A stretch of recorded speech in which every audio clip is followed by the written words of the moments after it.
एक समय की बात है, शहर से दूर गांव में अमित और संजना नाम के पति पत्नी रहा करते थे। एक रात वह सो रहे थे, तभी उनके घर के छत पर किसी के चलने की आवाज आती है। उस आवाज को सुनकर संजना की नींद खुल जाती है और वह बहुत ज्यादा डर जाती है। हाँ संजना, तुम सही कह रही हो। छत पे किसी के चलने की आवाज तो आ रही है। तुमने बाहर का दरवाजा अच्छे से बंद तो किया था ना? अजी, काम करते करते मुझे बहुत तेज नींद आ गई थी और मुझे याद भी नहीं है कि मैंने गेट बंद किया था कि नहीं। सुनिए ना, आप थोड़ा जाके देख आइए ना कि गेट बंद है कि नहीं। मुझे तो बहुत ज्यादा डर लग रहा है। तुम डरो नहीं, मैं अभी देख कर आता हूँ। तभी राकेश मेन गेट की तरफ दबे पांव देखने जाता है। अरे मेन गेट तो बंद है, फिर छत पे कौन चल रहा है? अरे बाप रे, छत पे कौन चल रहा है? तभी राकेश दबे पांव भागते हुए सीमा के पास जाता है। अजी, क्या हुआ? आप इतने घबराए हुए क्यों हो? अजी, आपका दिमाग तो खराब नहीं हो गया है ना? शुभ शुभ बोलिए, मुझे बहुत डर लग रहा है। तो क्या वह मनहोश चुड़ैल हमारी छत पर घूम रही है?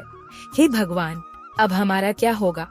फिर वो दोनों डरते डरते सो जाते हैं, लेकिन वह चुड़ैल रात भर उनकी छत पर इधर से उधर घूमती रहती है। फिर सुबह होने पर राकेश यह बात गांव वालों को बताता है।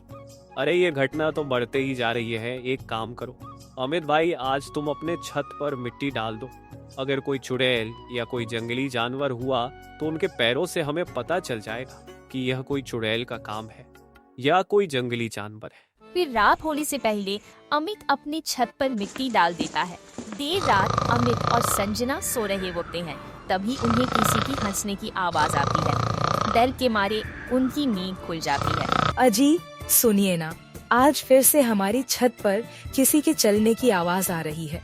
अरे डरो मत, लगता है हमारी छत पर कोई बंदर घूम रहा होगा। हम फालतू में ही डर रहे हैं। अजी, ये किसी बंदर के हंसने की आवाज नहीं है। आपको समझ ही नहीं आ रहा। मुझे तो लगता है वो चुड़ैल ही है। आज दूसरा दिन हो गया और ये हमारे छत पर मंडरा रही है। मुझे तो बहुत डर लग रहा है। जी अजी, गांव वालों का मानना है कि तीसरे दिन वह अपने साथ सर काट के लेके जाती है। अब हमारा क्या होगा जी? अरे पहले तुम रोना बंद करो। हमें पहले ये तो पता चल जाए कि छत पर कोई चुड़ैल है या जंगली जानवर। कल सुबह होते ही हम छत पर जाकर देखेंगे। रात भर उनके छत पर किसी की चलने की और हंसने की आवाजें आती रहती है और सुबह होने पर दोनों छत की ओर जाते हैं और जो वह देखते हैं देखकर दंग रह जाते हैं, क्योंकि मिट्टी के ऊपर किसी के कदमों के बड़े बड़े निशान बने हुए थे जो किसी मामूली इंसान के नहीं लग रहे थे। अरे संजना, ये देखो, किसी के कदमों के इतने बड़े बड़े निशान ये किसी मामूली इंसान के कदम नहीं लगते हैं। ये तो मुझे वही सर कटी चुड़ैल के कदमों के निशान लगते हैं। और आज तीसरा दिन है, मुझे तो बहुत डर लग रहा है। फिर अमित भागे भागे गांव वालों को बुलाने जाता है और उन्हें लेकर अपने घर की ओर आता है। वो गांव वाले इतने बड़े बड़े पैरों के निशान देखकर डर जाते हैं। हे भगवान, ये इतने बड़े बड़े पैरों के निशान! भाई सच में लगता है गांव पर उस चुड़ैल का साया पड़ चुका है।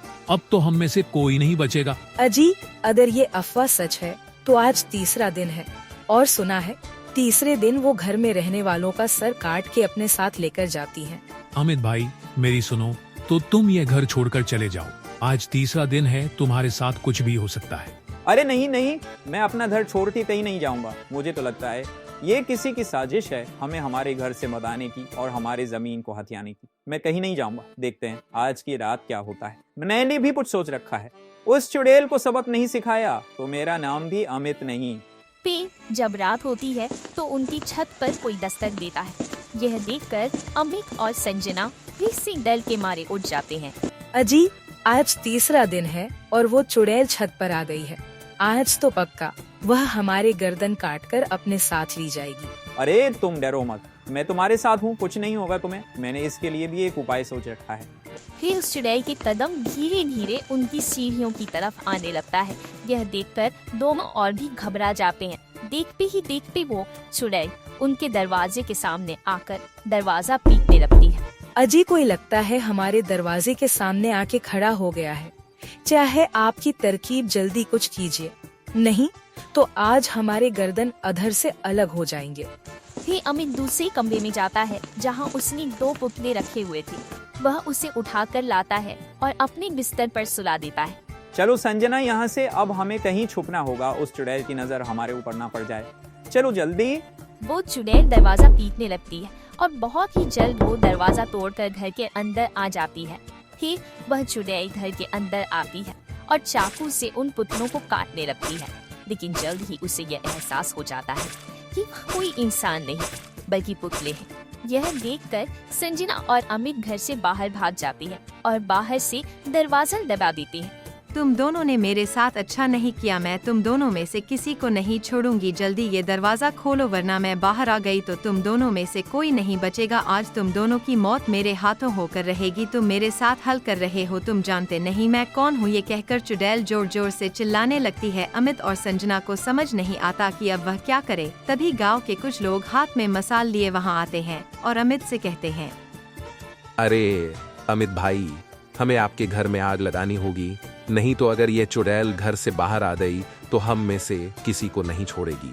फिर वो लोग उस घर में आग लगा देते हैं और जल्द ही आग चुड़ैल के अंदर भी लग जाता है और देखते ही देखते पूरा घर राख में बदल जाता है और उनका गांव अब उस चुड़ैल से आजाद हो जाता है।